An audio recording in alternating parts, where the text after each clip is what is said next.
अस्सलाम वालेकुम guys, welcome to let's try apple. My name is Sultan Haider. कैसे हैं आप लोग गाइस? आईफोन के नए मॉडल आने में एक महीना रह चुका है। ऑलमोस्ट 13th ऑफ सितंबर को एप्पल एक्सपेक्टेड है कि अपने नए आईफोन की जो रिलीज़ है वो कर सकता है, जिसमें हमें 4 नए मॉडल देखने को मिलेंगे। आईफोन 15 की जो सीरीज़ है, जिसमें आईफोन 15 प्रो मैक्स है, 15 प्रो है और 2 नॉन प्रो मॉडल हैं, आईफोन 15 एंड 15 प्लस। यानी वैसे ही मॉडल जैसे हमें आईफोन 14 की सीरीज़ में देखने को मिले थे, ऐसे ही हमें आईफोन 15 की सीरीज़ में देखने को मिलेंगे। लेकिन क्वेश्चन हमारे माइंड में ये पॉपअप करता है, बहुत सारे दोस्त जो इस वक्त फ़ोन अपना अपग्रेड करना चाहते हैं, स्पेशली वो लोग जो 12 सीरीज़ से 13 सीरीज़ की तरफ आना चाहते हैं या 12 से 14 की तरफ आना चाहते हैं, या स्पेशली जो 13 सीरीज़ के लोग यूज़र हैं वो 14 सीरीज़ की तरफ आना चाहते हैं, तो वो स्पेसिफिकली कंफ्यूज होते हैं कि क्या हमें 14 सीरीज़ के कोई मॉडल को अभी ख़रीद लेना चाहिए या 15 का वेट करना चाहिए। तो आज की इस वीडियो में मैं आपको यही डिसाइड करने में थोड़ा हेल्प आउट करूंगा, थोड़ा गाइड करूंगा कि किस तरीके से आप इसका एनालिसिस कर सकते हैं। तो सबसे पहले मैं आप लोगों को ये बता दूं कि मैं ऑलरेडी 2 डिटेल वीडियो बना चुका हूं आईफोन 15 की, जो एक्सपेक्टेड फीचर हैं, लीक्स एंड र्यूमर्स हैं, जिसमें से काफ़ी चीज़ें जो हैं वो कंफर्म हैं कि वो आएंगी। इस वीडियो में मैं आपको बाद में जाकर ये बता दूंगा कि कौन से आईफोन 15 के अंदर जो फीचर्स हैं, जो एक्साइटिंग फीचर्स हैं, वो हमें देखने को मिलेंगे। बट ये 2 वीडियोज़ जो है मैं यहाँ पर उनका लिंक दे दूँगा आपको आई बटन में, और डिस्क्रिप्शन में भी लिंक दे दूँगा। आप वो वीडियो ज़रूर देखिएगा। उन वीडियोज़ में मैंने डिटेल में बात की है कि इस साल के जो एक्सपेक्टेड मॉडल हैं उनमें क्या क्या मेन नए फीचर्स आने वाले हैं, क्योंकि बहुत सारी जो रीमर्स हैं वो बार बार एक ही बात कर रहे हैं। तो मैंने उन दोनों वीडियोस के अंदर काफ़ी डिटेल में बता दिया कि इस साल के जो एक्सपेक्टेड मॉडल हैं, इस साल के जो 15 सीरीज़ के जो मॉडल है, वहाँ पे हमें क्या फीचर देखने को मिलेंगे।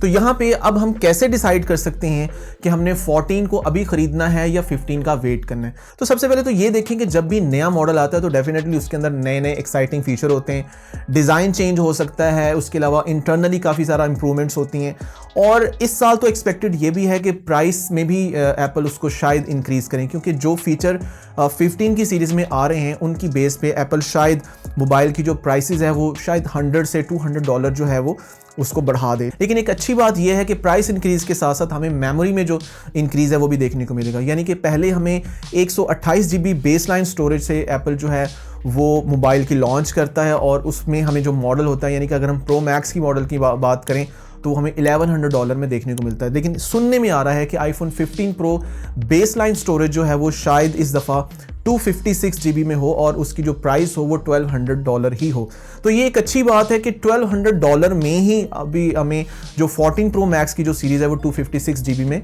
देखने को मिलती है। तो इस वक्त अगर आने वाले दिनों में अगर प्राइस में इंक्रीज़ होता भी है तो मेमोरी भी इंक्रीज़ हो जाएगा, तो वो जो प्राइस इंक्रीज़ है वो उसके साथ एडजस्ट हो जाएगा, वो जस्टिफाई हो जाएगा, तो उसका इतना कोई नुकसान हमें हो नहीं सकता। लेकिन यहाँ पे आपको एक बात अपने माइंड में रखनी चाहिए कि जैसे ही एप्पल नए फ़ोन को रिलीज़ करता है तो उसके स्टोर से जो पुराने वाले मॉडल होते हैं, यानी 1 साल पिछले वाले जो मॉडल होते हैं, वो डिसकंटिन्यू हो जाते हैं। मींस वो स्टोर पे फिर आप उसको परचेज नहीं कर सकते। तो फिर आप उसको थर्ड मार्केट में, लोकल मार्केट में आप उसको परचेज कर सकते हैं, उसके जितने भी मॉडल्स होते हैं। लेकिन जो चीज़ होती है वो ये है कि जब भी नए मॉडल आते हैं तो पुराने वाले मॉडल की जो प्राइस है वो ऑलमोस्ट $100 से $200 या $300 कम हो जाती है। तो वो लोग जो यहाँ पे 14 सीरीज़ का कोई मॉडल लेने के बारे में सोच रहे हैं, उन लोगों को ये बात अपने माइंड में रखनी चाहिए कि हो सकता है कि जब 15 सीरीज़ लॉन्च हो तो उनके जो एग्जिस्टिंग मॉडल होंगे, यानी जो परचेज़ कर चुके होंगे 14 सीरीज़ के मॉडल, उनकी प्राइसेस कम हो जाए, तो आपको किसी किस्म का लॉस देखने को मिल सकता है। सो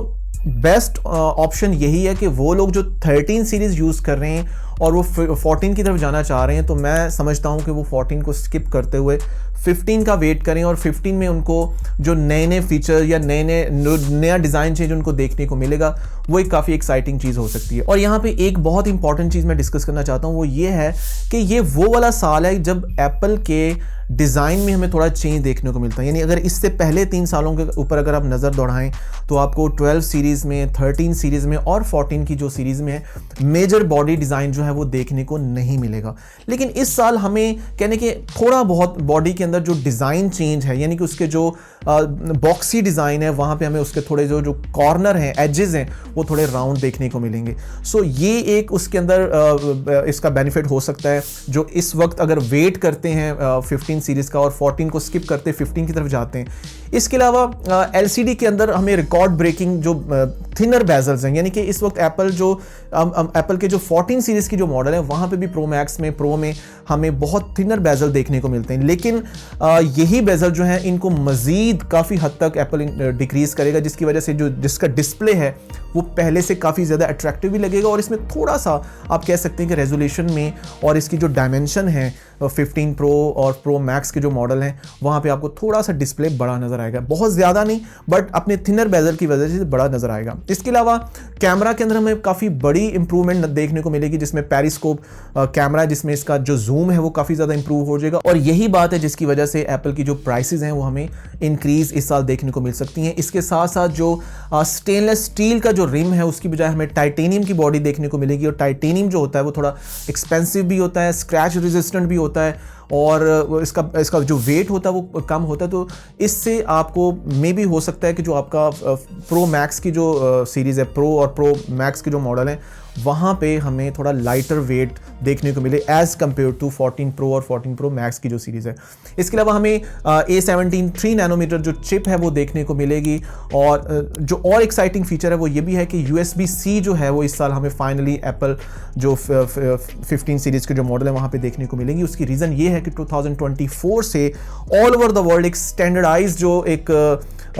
चीज़ आ रही है कि जी कंपनीज़ को फोर्स किया जा रहा है कि वो कंपनी स्पेशली जो जिसमें एप्पल आ जाता है कि अगर आप USB-C नहीं दे रहे तो फिर आपके खिलाफ किसी किस्म की कोई कार्रवाई हो सकती है। तो इसको स्टैंडर्डाइज करने के लिए, यूनिफाइड करने के लिए एप्पल को भी इस साल फिर मजबूरन USB-C जो है वो पोर्ट लॉन्च करनी पड़ रही है। तो इस तरह से हम जितने भी, यानी कि आप समझते हैं कि एंड्रॉयड यूज़र हैं वो वाली केबल या वो वाले चार्जर बड़े आराम से आप अपने एप्पल के साथ भी इसको चार्ज कर सकते हैं, यूज़ कर सकते हैं। तो ये सारे जो फीचर्स हैं ये देखने को मिलेंगे। फिर आपको नया कलर भी देखने को मिलेगा, उसमें इंक्रीज स्टोरेज भी आपको देखने को मिलेगी। यहाँ पे मैं आपको ये बता दूँ कि जो 15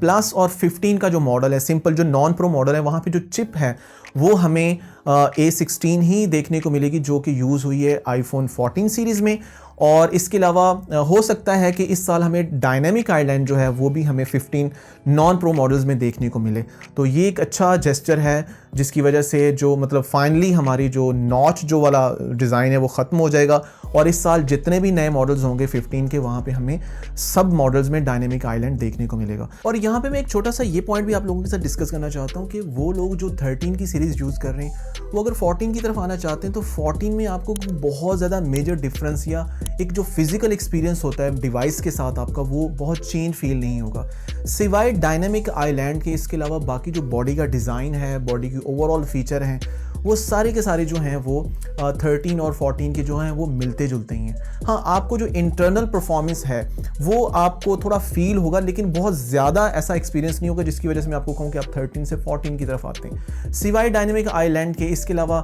जो बैटरी परफॉर्मेंस है वो आपको थोड़ी सी इंप्रूव मिल सकती है। इसके अलावा कैमरा वहाँ पे 48 मेगापिक्सल है, बट लिटरली जब आप इतना ज़्यादा डिटेल में चीज़ों के नहीं जाते तो आपके लिए ये डिफरेंसेस इतने ज़्यादा नहीं होते। इसके अलावा यहाँ तक कि जो चिप का डिफरेंस भी है वहाँ पर भी आपको कोई ज़मीन आसमान का फ़र्क देखने को नहीं मिलता कि जी 13 से जो 14 की स्पीड है वो बहुत ही ज़्यादा फास्ट है, ऐसा नहीं है। सो अगर आप 13 यूज़ कर रहे हैं, 13 का कोई भी मॉडल है, 13 प्रो है या 13 प्रो मैक्स है, तो अगर आप यहाँ से 15 पे जंप लगाते हैं और वहाँ पे अपनी इन्वेस्टमेंट सेव करते हैं, वहाँ पे उसको कंसिडर करते हैं, तो वो आपके लिए एक बेस्ट परचेज हो सकती है, वो एक बेस्ट डिसीजन आपके लिए हो सकता है। सो बाकी डिसीजन आपका है। अगर आपको ये वीडियो अच्छा लगा हो तो आप प्लीज़ इसको लाइक करें, शेयर करें, इस चैनल को भी सब्सक्राइब कर दें, और इंशाल्लाह मिलता हूँ मैं आपसे अपनी नेक्स्ट वीडियो में। तब तक के लिए अल्लाह हाफिज़, पीस।